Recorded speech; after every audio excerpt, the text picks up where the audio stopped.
बहुत समय पहले की बात है। घने जंगलों, ऊंचे पहाड़ों और चमकती नदियों के बीच एक बहुत ही समृद्ध और खुशहाल राज्य बसा हुआ था, जिसका नाम था सूर्यगढ़। उस राज्य के राजा का नाम था राजा वीरेंद्र और रानी का नाम था रानी पद्मिनी। राजा वीरेंद्र बहुत न्यायप्रिय और दयालु राजा थे।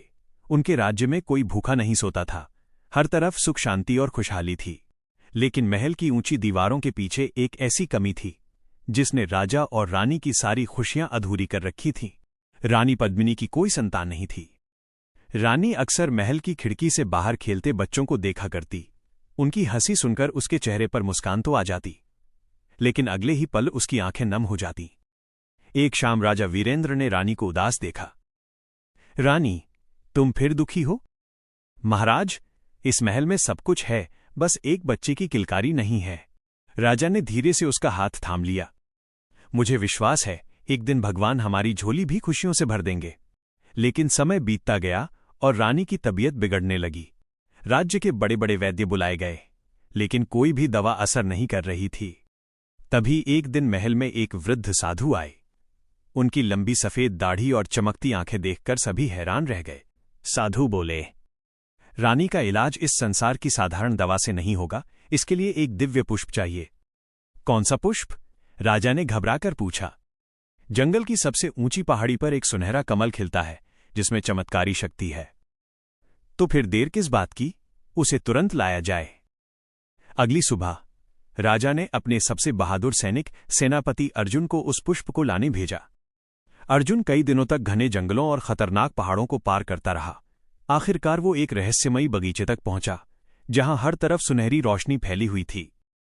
उसी बगीचे के बीचों बीच वह दिव्य सुनहरा कमल खिला था।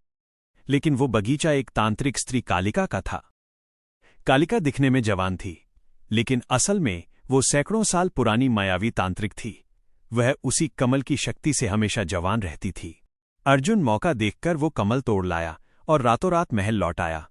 जब कालिका को इसका पता चला तो उसका क्रोध भयंकर तूफान बन गया। किसने मेरी शक्ति मुझसे छीनी है? वो चीख उठी। उधर महल में उस सुनहरे कमल का रस तैयार किया गया और रानी पद्मिनी को पिलाया गया। कुछ ही दिनों में रानी की तबीयत सुधरने लगी। महल में फिर से खुशियां लौट आईं। और फिर एक दिन पूरा महल खुशियों से गूंज उठा। रानी ने एक सुंदर बेटी को जन्म दिया। उस बच्ची के बाल सोने की तरह चमकते थे और उसकी मुस्कान सूरज जैसी उजली थी। उसका नाम रखा गया सूर्या। समय बीतता गया और सूर्या धीरे धीरे बड़ी होने लगी। उसे चित्र बनाना बहुत पसंद था। वो हर दीवार पर सूरज और फूलों की तस्वीरें बनाया करती। लेकिन दूसरी तरफ कालिका अपनी खोई हुई शक्ति के लिए तड़प रही थी। एक दिन उसे पता चला कि जिस कमल की शक्ति उससे छीनी गई थी, वो अब एक बच्ची के भीतर बस चुकी है। ये सुनते ही उसकी आंखों में लालच भर गया। अगर उस बच्ची के बाल मेरे हाथ लग जाएं, तो मेरी शक्ति वापस लौट आएगी। उस रात कालिका चुपके से महल में घुस गई। पूरा महल गहरी नींद में सो रहा था। कालिका धीरे धीरे सूर्या के कमरे तक पहुंची। जैसे ही उसने सूर्या के चमकते बालों को छुआ, उसका बूढ़ा चेहरा फिर से जवान होने लगा। अब उसका लालच और बढ़ गया। वो सूर्या को उठाकर अंधेरी रात में गायब हो गई। सुबह जब महल में सूर्या नहीं मिली, तो हर तरफ हाहाकार मच गया। सैनिकों ने जंगल, नदी, पहाड़, हर जगह खोजा, लेकिन सूर्या का कोई पता नहीं चला। समय गुजरता गया। सूर्या अब 18 साल की हो चुकी थी और एक ऊंचे पुराने मीनार में कैद थी। उसने कभी बाहर की दुनिया नहीं देखी थी। कालिका हमेशा उससे कहती, बाहर की दुनिया बहुत खतरनाक है, सिर्फ मैं ही तुमसे प्रेम करती हूं। मासूम सूर्या उसी को अपनी मां समझती रही। लेकिन हर साल एक खास रात को आसमान में हजारों सुनहरी लालटेन उड़ती दिखाई देती। सूर्या उन्हें घंटों तक देखा करती। ये रोशनियां मुझे अपनी तरफ क्यों बुलाती हैं? उसे क्या पता था कि उसके असली माता पिता हर साल उसकी याद में वे लालटेन उड़ाते थे। उधर राज्य में एक चंचल और चालाक युवक था, जिसका नाम था आदित्य। वो एक मशहूर चोर था, लेकिन गरीबों की मदद करता था। एक दिन सैनिक उसके पीछे पड़ गए, क्योंकि उसने राजमहल का बहुमूल्य मुकुट चुरा लिया था।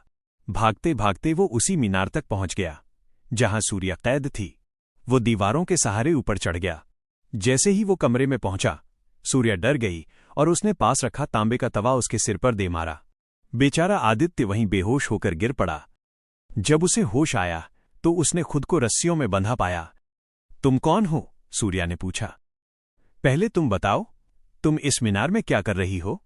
धीरे धीरे दोनों की बातचीत दोस्ती में बदलने लगी। सूर्या ने उसे उन लालटेनों के बारे में बताया। मैं बस एक बार उन्हें पास से देखना चाहती हूं। आदित्य मुस्कुराया। ठीक है राजकुमारी, मैं तुम्हें वहां जरूर ले जाऊंगा। और फिर पहली बार सूर्या उस मीनार से बाहर निकली। जब उसने खुला आसमान, नदी, फूल और उड़ते पक्षियों को देखा तो उसकी खुशी का ठिकाना नहीं रहा।